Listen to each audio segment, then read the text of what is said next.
দেশটাকে সেদিন তারা সহযোগিতা করেছিল, সেই সহযোগীদেরকে ধরিয়ে দিবেন। সেই সহযোগীদের অনেকে কিন্তু দেখবেন তাদেরকে নিয়ে এসে ছবি তুলে, তাদেরকে নিয়ে এসে বিভিন্ন ভাবে বিএনপির মধ্যে ঢুকানোর চেষ্টা করে। এবং আমার অনুরোধ থাকবে শুধু বিএনপি নয়, কোন দলই যাতে ওই ফ্যাসিস্ট সরকারের কোন বাহিনীকে নেতাদেরকে যোগদান না করান। আমি যে 4 বার এমপি হয়েছি, আমাকে কেরানীগঞ্জের জনগণ বানিয়েছে, আল্লাহ তাআলা বানিয়েছে। সেই নির্বাচন কিন্তু হয়েছে নির্দলীয় নিরপেক্ষ তত্ত্বাবধায়ক সরকারের অধীনে। এখনো যে নির্বাচনগুলি হবে অন্তর্বর্তীকালীন সরকারের অধীনে হবে এবং পরবর্তীতে নির্দলীয় নিরপেক্ষ তত্ত্বাবধায়ক সরকারের অধীনে নির্বাচন হবে। সেই নির্বাচনে আপনার পছন্দ মতো নেতাকে আপনি ভোট দেবেন। আপনি যাকে পছন্দ করবেন তাকে ভোট দিয়ে আপনি নির্বাচিত করবেন। তাকে ভোট দিয়ে নির্বাচিত করে আপনারা এই এলাকায় এমপি বানাবেন। 2018 সালে ব্যারিস্টার ইরফানুল আমার অমি নির্বাচন করেছিল, ভোট দিতে পারেন নাই। অনেক জায়গায় ভোট দেওয়ার যেখানে দিতে পারছে সেখানে কিন্তু জিতে গেছে, যেখানে দিতে পারেন নাই সোনারচর সেন্টারে বিপুল ভোটে জিতেছিল, ওখানে বাধা দিতে পারে নাই। এরকম ভাবে সব জায়গায় বাধা দিয়ে নিয়ে গিয়েছে। ইনশাল্লাহ আবার নির্বাচন আসছে, যত দ্রুত সম্ভব অন্তর্বর্তীকালীন সরকার তারা নিজেরা যে সংস্কার করছে, এই সংস্কার দ্রুত করে দ্রুত একটি নির্দলীয় নিরপেক্ষ সরকারের অধীনে, অন্তর্বর্তীকালীন সরকারের অধীনে নির্বাচনের ব্যবস্থা করবেন। এবং সেই নির্বাচনে আল্লাহর রহমতে সারা বাংলাদেশে বিপুল ভোটে বিএনপি জয়লাভ করবে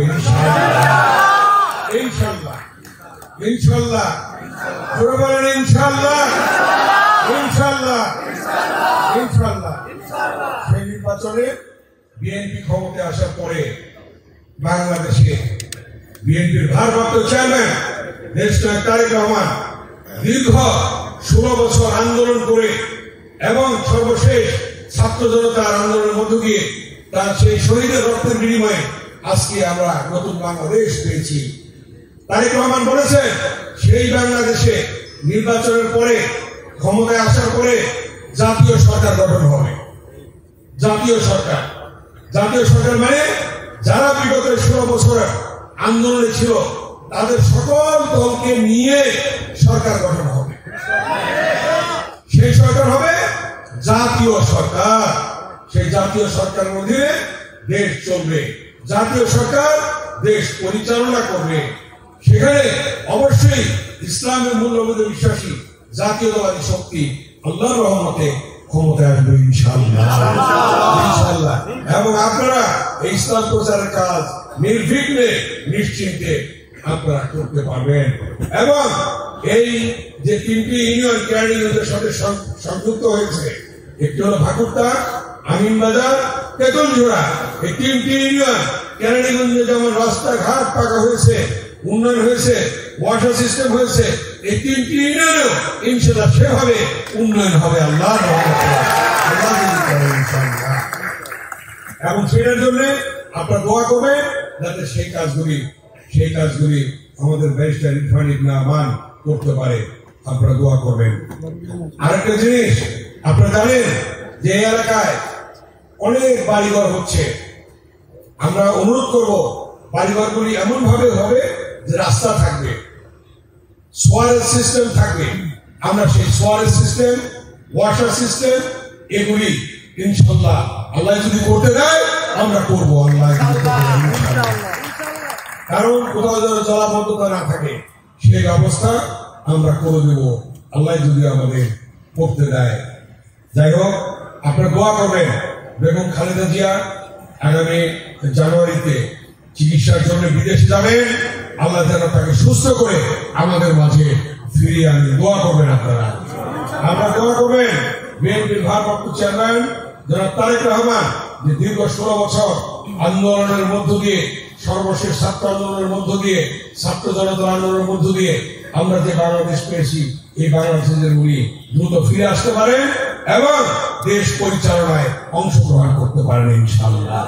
আপনারা দোয়া করবেন আল্লাহর রহমতে। কারণ এইবার আর ভোট জোর করে চুরি করে নেওয়ার কোন সুযোগ থাকবে না। কেউ পারবে না। আপনারা আপনাদের পছন্দের ব্যক্তিকে নির্বাচিত করবেন। আমার প্রিয় সাংবাদিক বন্ধুরা এখানে আছেন, আজকে পর্যন্ত কত বছর পার হয়ে গেল, সাগর রুনির হত্যাকাণ্ডের বিচার কিন্তু হয় নাই। কি হয়েছে? বলছিল কয়েকদিনের মধ্যেই রিপোর্ট হবে, কয়েকদিনের মধ্যেই আসামি গ্রেফতার হবে, কয়েকদিনের মধ্যেই রিপোর্ট হবে, কিন্তু সেই রিপোর্ট আজ পর্যন্ত সে প্রতিবেদন দিতে পারে নাই।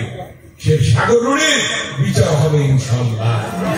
এবং ইলিয়াস আলী গুম হয়েছে, চৌধুরী আলম গুম হয়েছে, ছাত্রনেতা সুমন গুম হয়েছে, শত শত নেতা কর্মী গুম হয়েছে, শহীদ হয়েছে, হাজার হাজার নেতা কর্মী, ছাত্র জনতা সহ তাদের বিচার এই বাংলার মাটিতে হবে ইনশাআল্লাহ। এবং আপনারা জানেন 57 জন সেনা কর্মকর্তাকে হত্যা করেছে। এই 57 জন সেনা কর্মকর্তা কেন হত্যা হলো, কেন তারা শহীদ হলো, কেন তারা নিহত হলো? এই যে প্রধানমন্ত্রী ছিল, অবৈধ প্রধানমন্ত্রী, ভোটারবিহীন প্রধানমন্ত্রী শেখ হাসিনা কারণে তাদের হত্যাকাণ্ড হয়েছে। তাদেরকে 15 দিন আগে পশ্চিম দিয়ে জাতীয়বাদী শক্তি যে সেনাবাহিনী ছিল তাদেরকে এনে তাদেরকে হত্যা করেছে।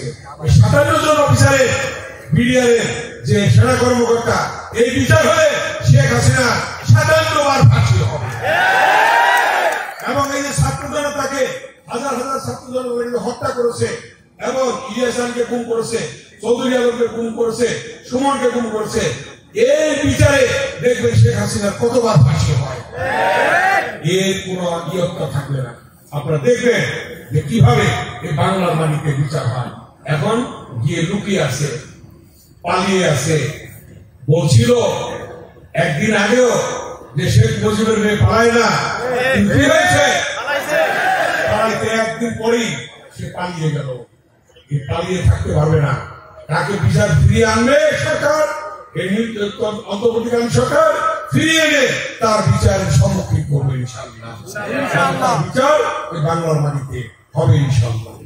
অতএব যত অত্যাচার, নির্যাতন, নিপীড়ন করেছে, আপনাদের এখানে অনেকেই মামলা খেয়েছেন, হামলার শিকার হয়েছেন, গ্রেফতার হয়েছেন, জেল খেটেছেন, কষ্ট করেছেন, ঘরে ঘুমাতে পারেন নাই, পরিবারের সাথে থাকতে পারেন নাই।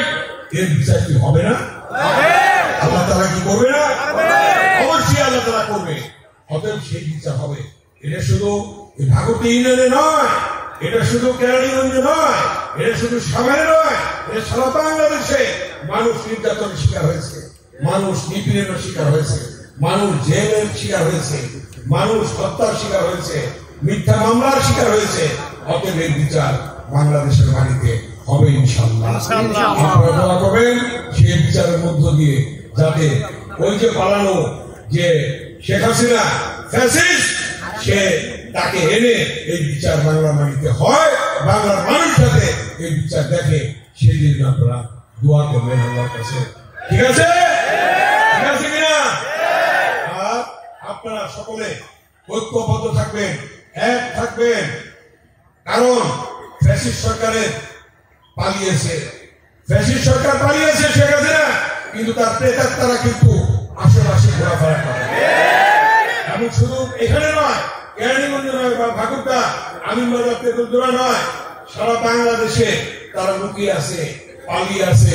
সময় মতো কিন্তু তারা আবার খাবার দেওয়ার চেষ্টা করবে।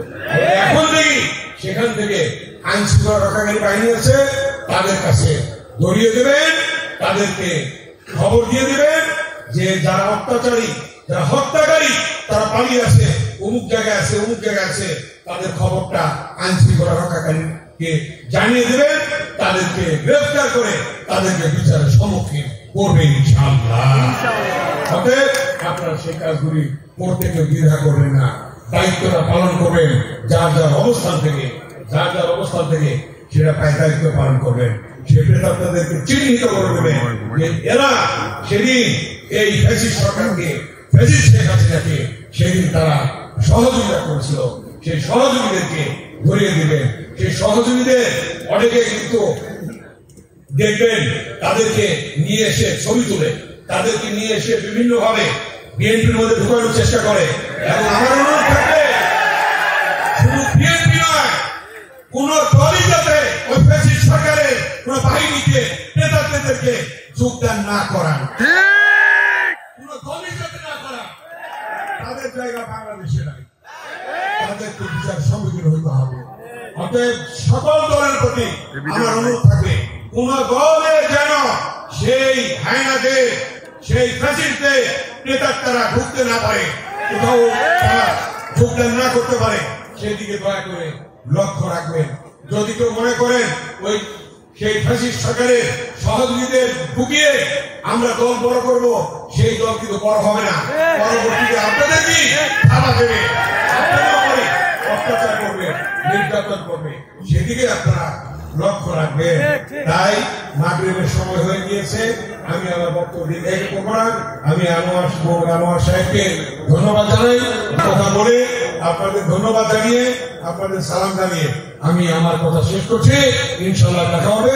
এবং আমি আরেকটা প্রোগ্রামে গিয়েছে, আপনাদের সালাম জানিয়েছে, তার জন্য দোয়া করবেন, আপনারা দোয়া করবেন, এই অনুরোধ জানিয়ে আমার বক্তব্য এখানে শেষ করছি। সকলকে ধন্যবাদ। আসসালামু আলাইকুম ওয়া রাহমাতুল্লাহি ওয়া বারাকাতুহু।